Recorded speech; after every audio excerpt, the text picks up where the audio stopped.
Olá, tudo bem com você? Meu nome é Elizabeth Coelho, para aqueles que não me conhecem, e hoje eu quero te falar sobre os benefícios tanto da leitura e os benefícios em perdoar.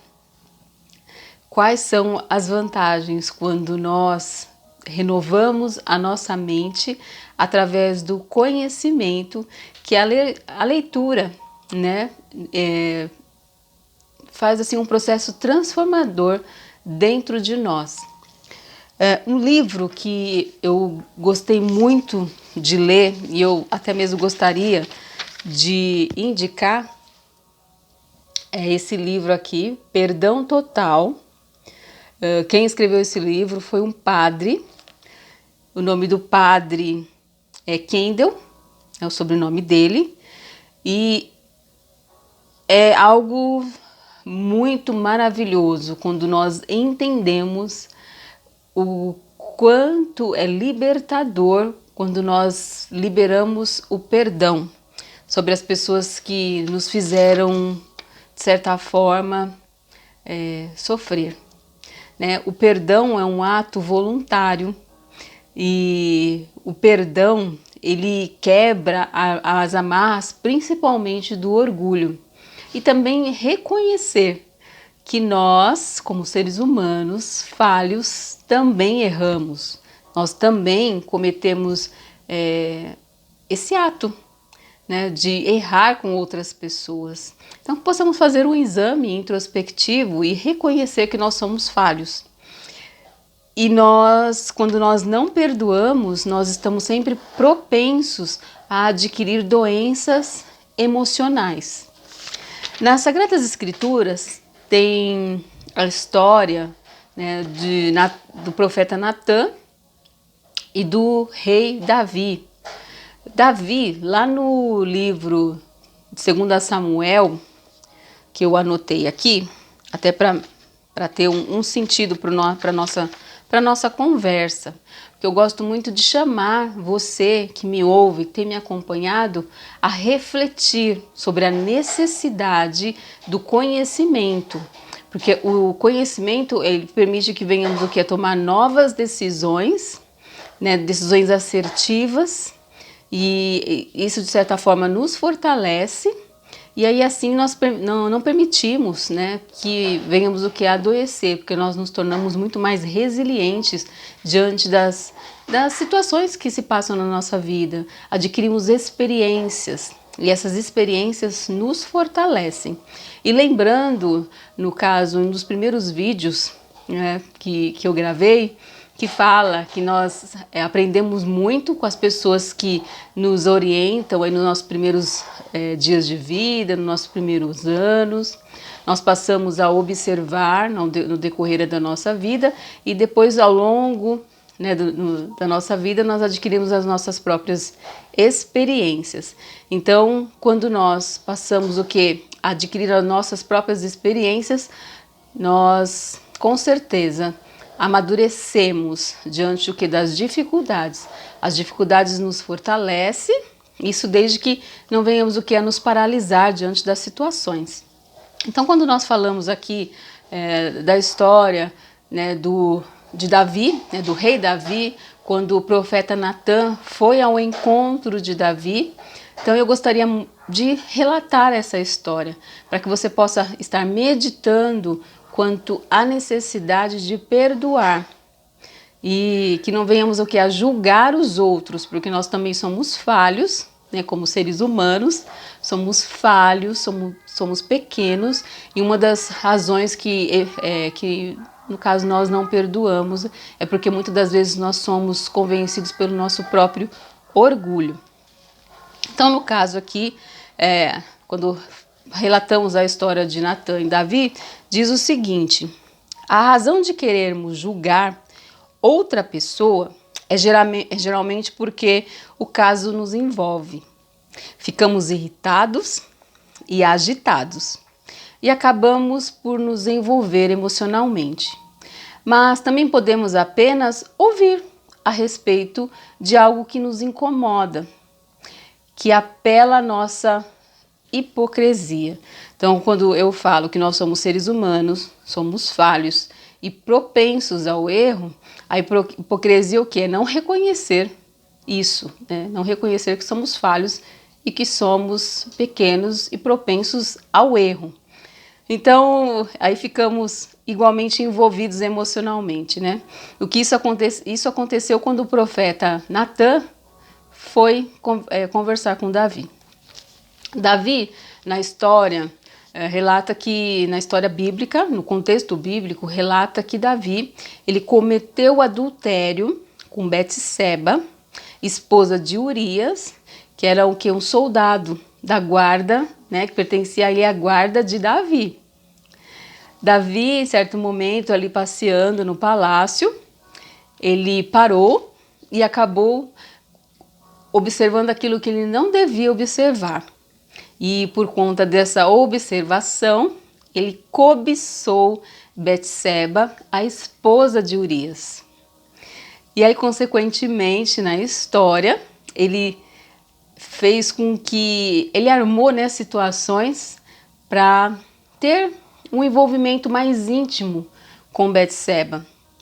E por conta desse relacionamento, Betseba acabou que por engravidar, né, ela ficou grávida de um filho gerado pelo relacionamento, né, ali com Davi, através de um relacionamento que não era aprovado, né, nem naquela época e muito menos nos dias de hoje. Por conta disso ela engravidou e aí Davi ele armou uma forma de tirar Urias de cena. E a história, por fim, o resultado foi muito trágico. Se você tiver a oportunidade de ler as Sagradas Escrituras, ali no livro de 2 Samuel, no capítulo 12, tem um relato ali desse caso de adultério. E aí, no caso, quando o profeta Natan procura Davi, ele fala para Davi, né? Eu quero aqui falar para ler essa passagem de 2 Samuel. Até para que venhamos a entender a história e o que de fato aconteceu.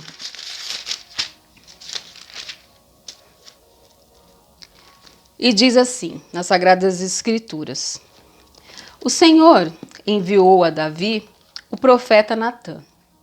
Ao chegar, ele disse a Davi, e aí ele conta uma história. 2 homens viviam numa cidade. Um era rico e outro pobre. O rico possuía muitas ovelhas e bois, mas o pobre nada tinha. Senão o quê? Uma cordeirinha que havia comprado. Ele a criou e ela cresceu com ele e com os seus filhos. Ela comia junto deles e bebia no seu copo e até mesmo dormia em seus braços. Era como uma filha para ele. Certo dia, um viajante chegou à casa do rico e este não quis pegar uma das suas próprias ovelhas ou um dos seus bois para preparar para aquele viajante. Em vez disso, preparou para o visitante a cordeira que pertencia ao pobre. E ali, Davi, ouvindo essa história relatada, contada pelo profeta Natan, ele diz, segundo as Sagradas Escrituras, que ele se encheu de ira contra o homem a quem Natan dizia.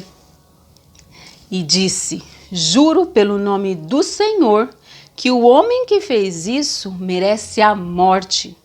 Deverá pagar 4 vezes mais o preço da cordeira, porquanto agiu sem misericórdia.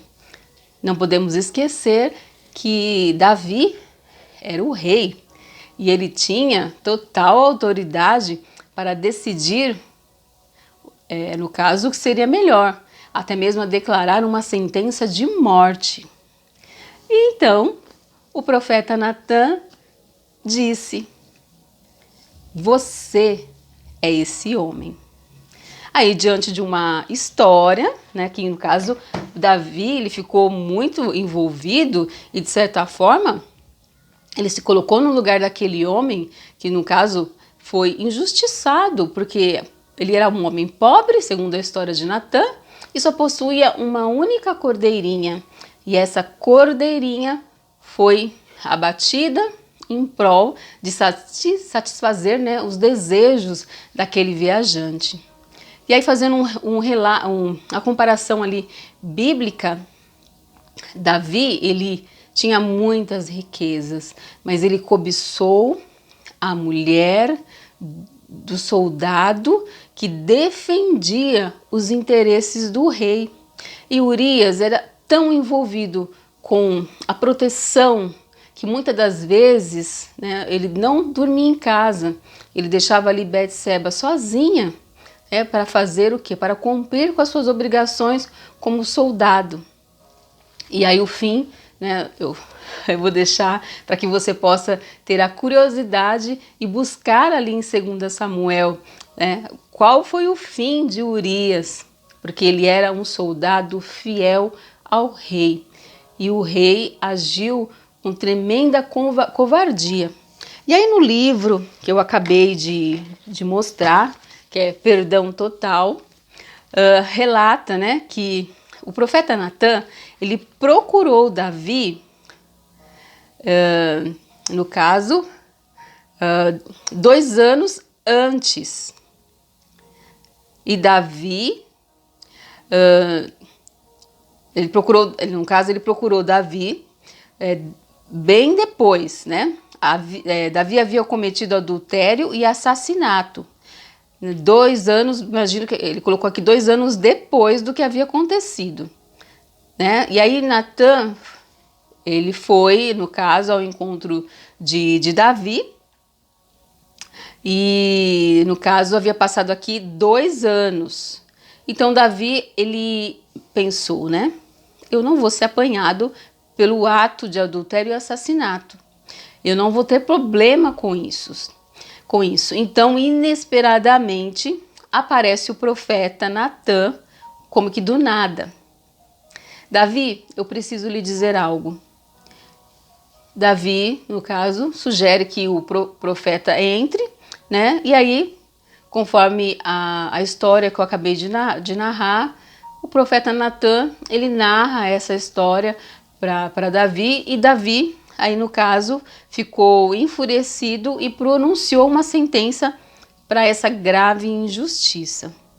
Então, no caso, Natã disse, né, como você é este homem, é isso que acontece, né? Davi não suportou a ideia que o viajante recebesse a cordeira do homem pobre e o homem rico não fosse punido. Então disse o homem rico, né, que deveria sofrer justiça, e esse foi seu decreto. Ele não sabia que naquele momento pronunciaram uma sentença sobre si mesmo, a própria questão de negar a misericórdia que saiu pela culatra, né, contra Davi, de modo que a justiça foi exatamente o que ele ganhou. Natã prosseguiu mostrando a Davi que ele acabara de declarar assim a sua própria sentença. Agora, pois, não se apartarás a espada jamais da sua casa. Aí, no caso, Davi, ele ficou, sentiu no direito de julgar aquele homem, e ele estava declarando a sentença de morte contra ele e a sua casa. Então, no caso, quando nós não manifestamos o perdão, né, que é no caso de Davi, ele poderia ter reconhecido que ele errou e ter pedido misericórdia ao Senhor, porque se tratava ali de um profeta, né? Esse profeta, ele foi visitar Davi. A questão de reconhecer, eu errei. Então, um espírito que não perdoa, geralmente começa o quê? Com ressentimento. O ressentimento, ele nutre rancor. É quando nós estamos internamente ressentidos, ocupando-se com o ódio e com a autopiedade. Você simplesmente não consegue lidar com a possibilidade de que a pessoa ou as pessoas com que fizeram algo contra você não sejam pegas. Você quer expor, né, essa pessoa, quer que ela fique na berlinda para que todos vejam o que elas fizeram com você. A ideia de que isso não venha a acontecer, corrói. E o ressentimento fica tão profundo que você se recusa a relevar o caso. No caso, relembrar, né, repassar mentalmente, sem parar o que fizeram, faz com que nós possamos querer reviver exatamente o que aconteceu. E quando se trata daqueles que nos feriram, geralmente é isso que nós queremos fazer. E em vez de obter alívio e libertação, nós ficamos ainda mais agitados. Tudo isso leva a querer o quê? Vingança, né? E aí você está determinado a fazer com que essa pessoa pague pelo que ela cometeu, pelo ato que seja. Então, o perdão é uma escolha que devemos fazer, né? E não vem de uma forma muito fácil. Se fosse assim, né, fácil, por que Jesus mencionou, né, em vários textos bíblicos, principalmente na oração do Pai Nosso? Então, quando nós... a decisão de não deixar que as pessoas fiquem impunes mostra, portanto, que não somos suficientemente gratos por Deus nos ter perdoado. Não levamos a sério quando pecamos ou que o nosso caso foi revelado. Sim, o que todos nós talvez queremos fazer é dizer: ora, o que eu fiz não chega nem perto da maldade do que nos fizeram. Sempre queremos colocar a culpa no outro e não reconhecemos que nós também somos falhos, que nós também erramos. Então, a questão é que nós acabamos... a questão da hipocrisia, tanto quanto a injustiça que nós achamos que é tão horrível, né? Deus certamente não gosta quando nós julgamos. Então, se não percebemos que Deus nos perdoou, então não reconhecer, né, que Deus nos perdoa. Então, que nós também devemos perdoar o nosso próximo, né, e reconhecer, né, mais uma vez eu digo, reconhecer que nós somos falhos, nós somos humanos. E se nós erramos, né, nós devemos reconhecer que o outro também erra. Então, o perdão é um compromisso para toda a vida. E diz aqui, não precisamos só do perdão diário, mas precisamos diariamente perdoar os outros. E por que fazer isso? É um compromisso para toda a vida. Não há perdão para aquele que não perdoar. Olha que peso que nós carregamos. Que se nós não perdoarmos, nós também não seremos perdoados. Perdoar é um ato de libertar-se. Nós não precisamos ficar amarrados à pessoa no qual nos machucou. Então o que? Perdoar é necessário. Jesus está nos dizendo, né, para fazer algo que não é natural, é sobrenatural. Perdoar totalmente as pessoas, às vezes aquelas mais próximas a nós, pelo que nos fizeram, é preciso lhe dizer que ainda tenho de lutar por isso e ainda devo continuar me lembrando? Tudo bem, mas quando perdoo, real e totalmente, estou entrando no sobrenatural. E às vezes podemos não ter experimentado muitos sinais, maravilhas e milagres, ou experimentado muitos dons do Espírito Santo. Por quê?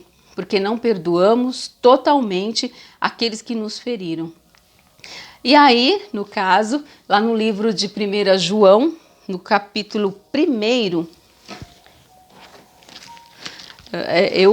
eu confesso que as Sagradas Escrituras me encanta no sentido de que quantas palavras de conhecimento ela nos revela.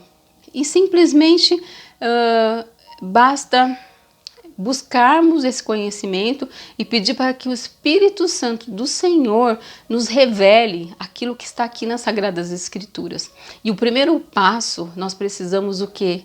Acreditar e reconhecer que nós necessitamos de conhecimento, e é algo muito libertador. No caso aqui no livro de 1 João, no capítulo 1, no versículo 9, fala assim: se confessarmos os nossos pecados, se confessarmos os nossos pecados, Jesus é fiel e justo para perdoar os nossos pecados e nos purificar de toda a injustiça. No caso, é reconhecer que nós pecamos todos os dias e todos os dias confessar os nossos pecados diante do Senhor e romper com as amarras aí do orgulho e perdoar, porque nós também erramos. E aí, no caso, quando nós falamos sobre o conhecimento, né, que nós buscamos, porque esse depende de nós, mas a sabedoria nós precisamos o que? Pedir a Deus que nos dá liberalmente. Existem muitos benefícios que nós ganhamos quando nós buscamos o conhecimento, porque o conhecimento que gera sabedoria é libertador. E aí, no caso, quando nós temos a humildade de reconhecer que nós erramos e perdoar, né, o nosso próximo, porque lá no livro de Mateus 22, do 37 ao 39, o 39 é o que é reconhecer, né, reconhecer que nós somos falhos pecadores, né, que você possa refletir sobre isso. Nós somos falhos pecadores e precisamos nos conhecer. Quando nós nos conhecemos, amamos ao próximo como nós amamos a nós mesmos. Então é o que? O reconhecimento. E aqui, né, eu quero te deixar alguns benefícios que nós ganhamos quando nós buscamos o conhecimento através da leitura.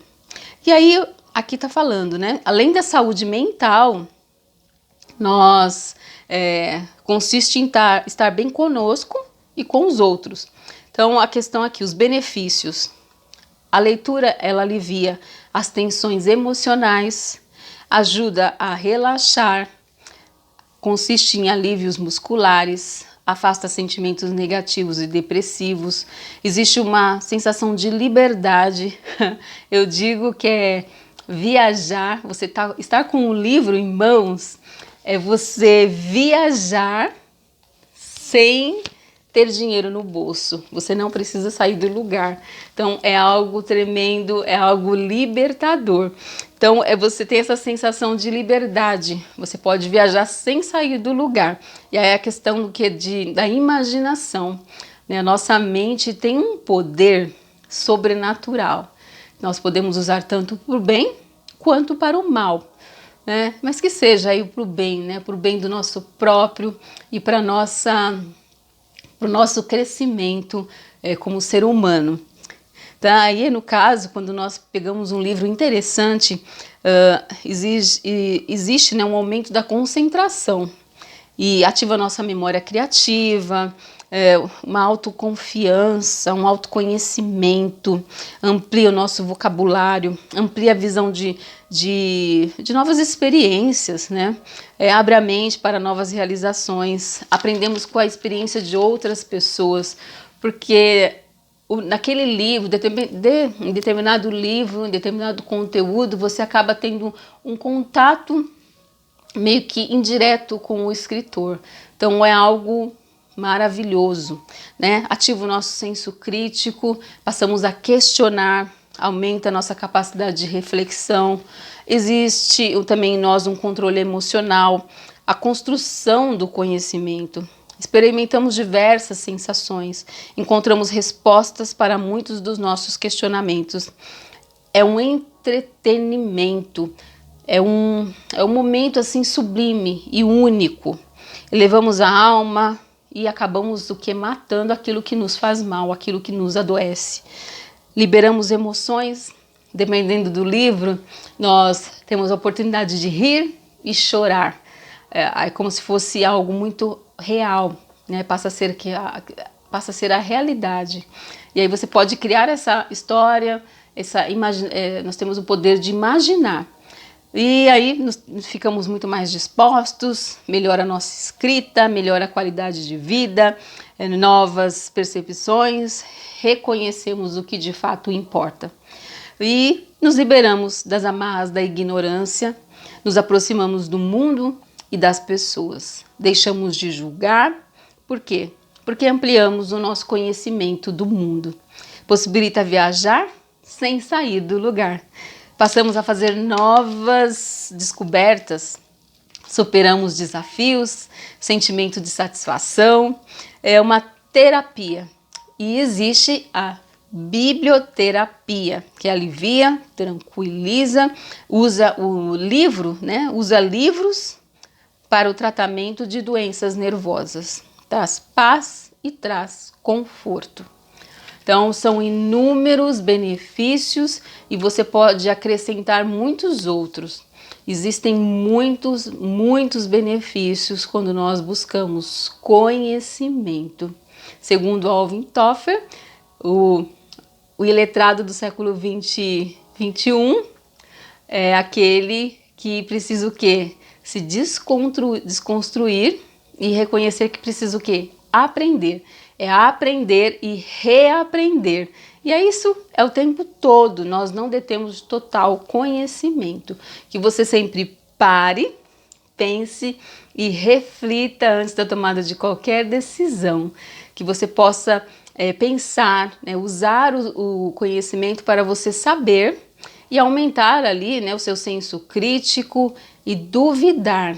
Você não precisa concordar com aquilo que eu tenho exposto, né, aquilo que eu tenho falado aqui, mas que você busque conhecimento e peça a Deus sabedoria para contribuir não só com a sua vida, mas com a vida do próximo. E nós nos encontramos no próximo vídeo.